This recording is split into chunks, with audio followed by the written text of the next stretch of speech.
know, there could have been a huge repercussion that come behind you putting your hands on somebody's father, granddaddy, uncle, and we wonder why we have so many homicides.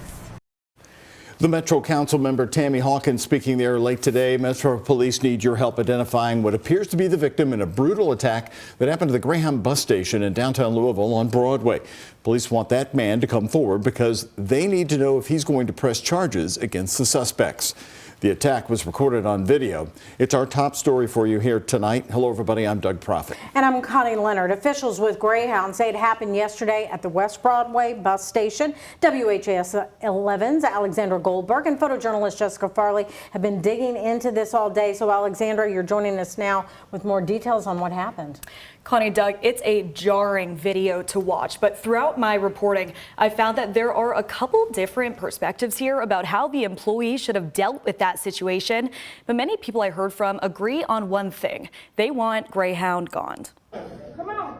Hey, I'm not playing with you, bro. A video captured by a bystander. A heated confrontation in the Greyhound bus terminal on West Broadway. A physical altercation that escalated into screaming and pushing, causing him to fall over. You can hear a woman in the background pleading that she wanted the man out of the building. I asked you to get out. That's all I asked. Nobody had the right to pull him out of her.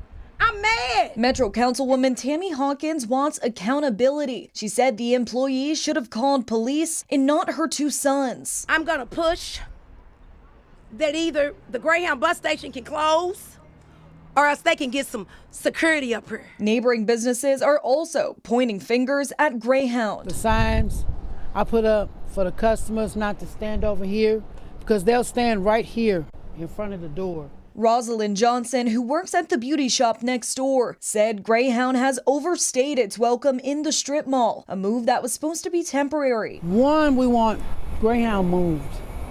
Like they need their own building, their own lot, their own space. Reached out to Greyhound. They said that they're aware of the situation and are investigating. Louisville Metro Police says officers were not called to the location on Monday night.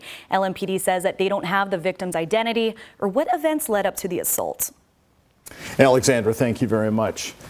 We had a big warm-up across Kentucky today. What a difference really one day made to here, Connie. I mean, it is a nice evening shaping up and going to stay warm right until sunset. Yeah, a lot of folks ready to get out there and take a big walk after work tonight, Ben. Very, very nice. Definitely take advantage because the spring begins on Thursday. We're going to go right back down with those temperatures and maybe even a light wintry mix in some spots. Out there now, though, it definitely feeling like spring, and it is breezy. Wind gust at 35 miles per hour, but it's a warm breeze coming in from the south with a mostly sunny sky. Temperatures lower to mid 70s, 74 in Brandenburg, Springfield, Kentucky 75, and up in Seymour and Carrollton at 74 degrees. Mostly clear. We just had some high clouds starting to drift in from the west, and eventually we'll have a cold front bring in our next chance for some showers and thunderstorms tomorrow evening. But for this evening, it's nice and mild and breezy in the 60s. Low temperatures will be in the mid 50s here.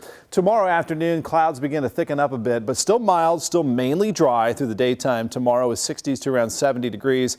Right around or just after sunset, we're going to see this kind of thin line of some showers and thunderstorms. A couple of these storms could pack a punch with some isolated damaging wind gusts. We'll be watching that. And then behind that system, that colder air catching in, and we could see a few snowflakes, a little bit of sleet mixing in for Thursday morning as spring officially begins at 5:01 a.m. Thursday. But for tonight, 55, that low temperature, still breezy overnight, 64 at noon, and that high temperature about 10 to 15 degrees above normal tomorrow, around 70 degrees. Again, we'll get that cold start to springtime and look ahead to our first spring weekend coming up. Thank you so much, Ben. Senator Mitch McConnell talking to leaders in Elizabethtown today as part of his effort to strengthen the defense sector and increase support around Fort Knox. But it was what he had to say after to reporters about the Russia-Ukraine war that got our attention. Isaiah Kim Martinez was there in E-Town today asking questions of the senator. And Isaiah, as McConnell was speaking, news was actually breaking in Washington about the war in Ukraine. We ought to point out that Mitch McConnell has been a long supporter of America putting money into Ukraine. Right, and defending Ukraine, right? We've seen in the last 4 years during the Biden administration. Now we're hearing about President Trump and Vladimir Putin essentially agreeing to negotiate on a limited ceasefire. That was just breaking as McConnell was speaking. He made it clear, though, he didn't mince words. He's concerned about the future.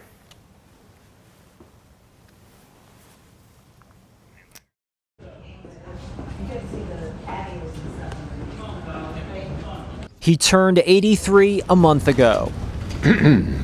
Well, good afternoon, everyone. And today, Senator Mitch McConnell is in Elizabethtown with this stark warning. What we want to avoid here at the end is a headline that says Russia wins and America loses. It comes as President Donald Trump and Vladimir Putin agree to start negotiating a limited ceasefire in the Russia-Ukraine war.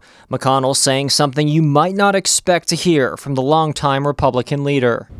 It's the authoritarians versus the Democrats.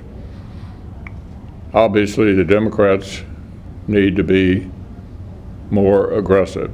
That includes NATO spending more. Putin reportedly calling on Trump to end foreign military aid and intelligence assistance to Ukraine. How would you describe the relationship between President Trump and Vladimir Putin right now? Well, I think we're all watching the beginning of a rather different kind of administration. I think the Ukrainians have to win. I don't think the European countries are going to abandon them, no matter what we decide. I want to avoid a war. And the way to do that is for your enemies to be afraid of you. Are they? That's what Reagan proved.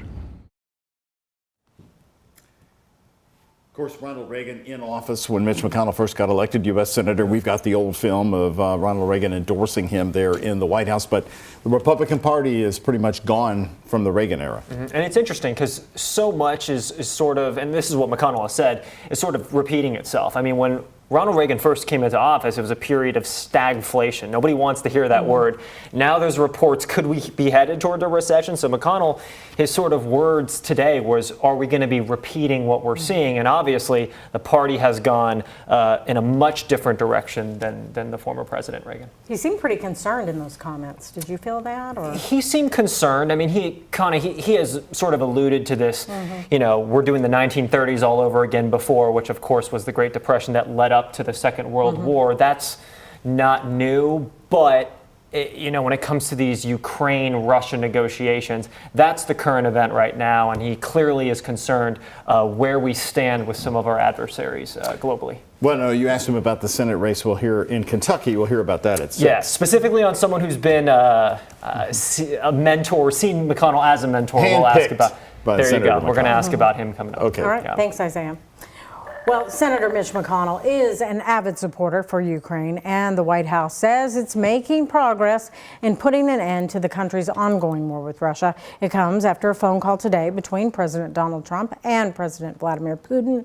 According to the White House, both leaders agreed that the movement to peace would begin with multiple ceasefires on energy infrastructure as well as in the Black Sea. Trump and Putin agreed the war Russia started should result in lasting peace, which Ukraine's foreign minister echoed earlier today. We also do really believe that with the leadership of President Trump, we could achieve long-lasting, just peace.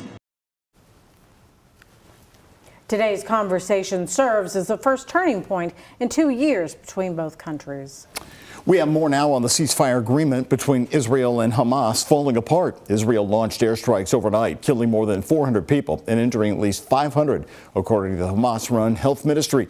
Israeli Prime Minister Benjamin Netanyahu has instructed his troops to take strong action, saying Israel will from now on use increasing military strength. Here's ABC's Rena Roy with the story. It's one of the deadliest days in Gaza since the Israel-Hamas war began in 2023. Israel hitting Gaza with a series of airstrikes, vowing to open the, quote, gates of hell. This man says the hole left behind by an explosive is 10 meters deep, that they were terrified, their houses destroyed, and 10 of his cousins killed. Hundreds of people across the Gaza Strip killed and hundreds more injured, according to the Hamas-run health ministry. Israeli Prime Minister Benjamin Netanyahu saying the barrage follows Hamas's repeated refusal to release our hostages, as well as its rejection of all of the proposals it's received from the U.S. presidential envoy and from the mediators. The first phase of the ceasefire deal, which started in January, was 6 weeks long, and since it ended, negotiations have stalled with no agreement on a path forward. In recent weeks, we see Hamas not engaging in conversations to release hostages. We decided to act upon that, and we decided to carry out preemptive strikes against those threats. Hamas pointing the finger at Israel, saying Netanyahu betrayed the ceasefire deal. Nearly 60 hostages are believed to still be held in Gaza, including American-Israeli Idan Alexander. Hostages previously released and supporters rallying in Tel Aviv tonight, many urging the two sides to come to an agreement. This moment brings renewed fear. Every effort must be made to prevent further loss of innocent life and to ensure that diplomacy continues. Rena Roy, ABC News, New York. Israel has already blocked goods and aid from entering Gaza since March 2nd, and this new round of fighting is set to worsen the humanitarian crisis there. Connie?